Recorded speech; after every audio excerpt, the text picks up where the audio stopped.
You know, the big news here, city facing major budget concerns impacting so many different aspects of everyday life. Some of those cuts include an NYPD hiring freeze. Some school programs will be eliminated.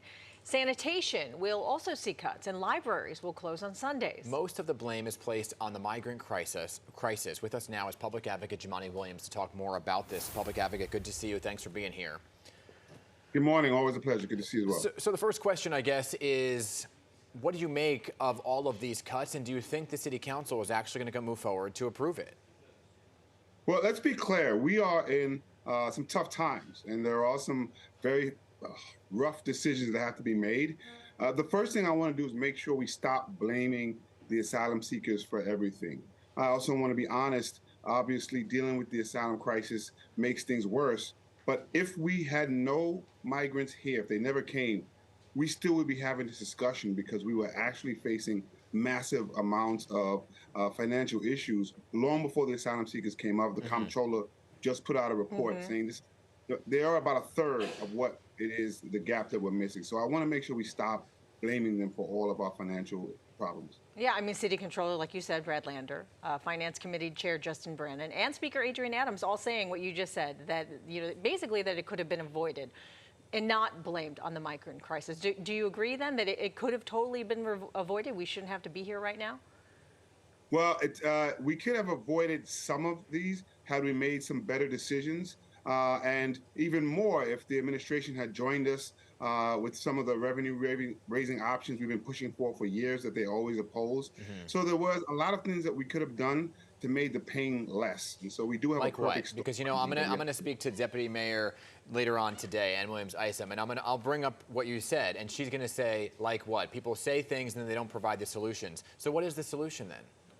Oh no, we provided a slew of revenue-raising options that actually Albany, during the Albany budget, could have taken on in terms of a real millionaire's tax, in terms of having a stock transfer tax, in terms of a pied-à-terre tax, which is basically taxing second luxury homes in New York City. Yeah. The administration opposes all of these, and we're saying if we can get some of these, the choices will be a little better. But we would have had to deal with some pain. When it came to the asylum seekers, some of the emergency contracts that we've been doing over and over again, not putting the legal framework in place quick enough so that people can get their work authorization.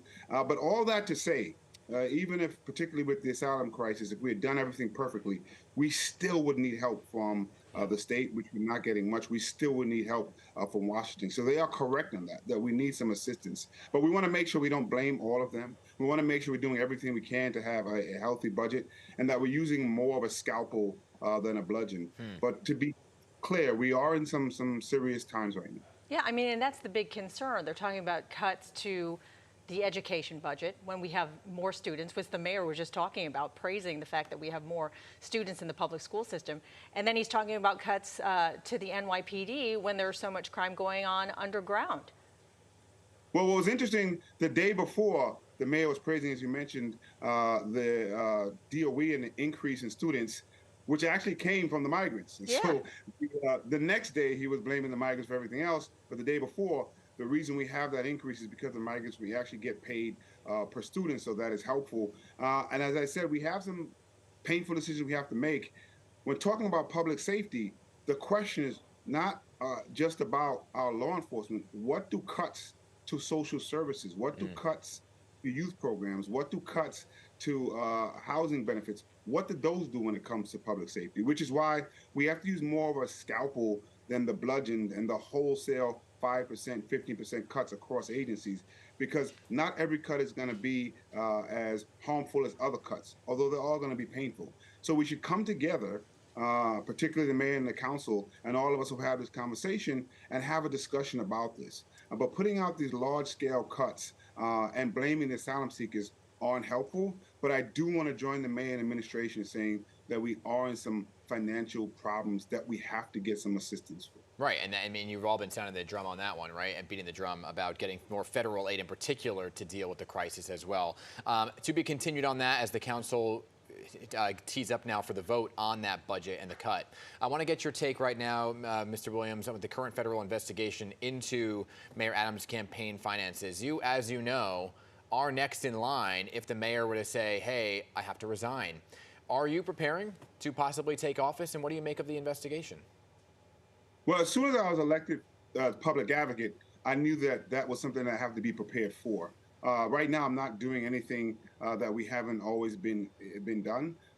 This, like anyone else, is concerning allegations. We know that it will play out. So as it plays out, we're just asking for transparency through this conversation and through this very concerning investigation. With that, our job is to make sure that the city is running the best way that it can. So that's a job that I'm focused on, and working with the mayor and the council and others to move the city forward and to hold folks accountable when that's not happening. So we're really focused on the jobs for public advocate. Careful response there. Do you feel that there has been transparency on the issue? You know, there's been some concern about the answers. I, like all New Yorkers, are hearing what we're hearing. But again, this will play out, and it is playing out. And you want to try to make sure that as public advocate, as elected officials, that we're staying focused on making sure that the city is running, that working with the administration to do the job that people elected us to do, and that the folks who are focused on the investigation will do that part. All right, Public Advocate Jumaane Williams, thanks again so much for your time this morning. Thank you for having me.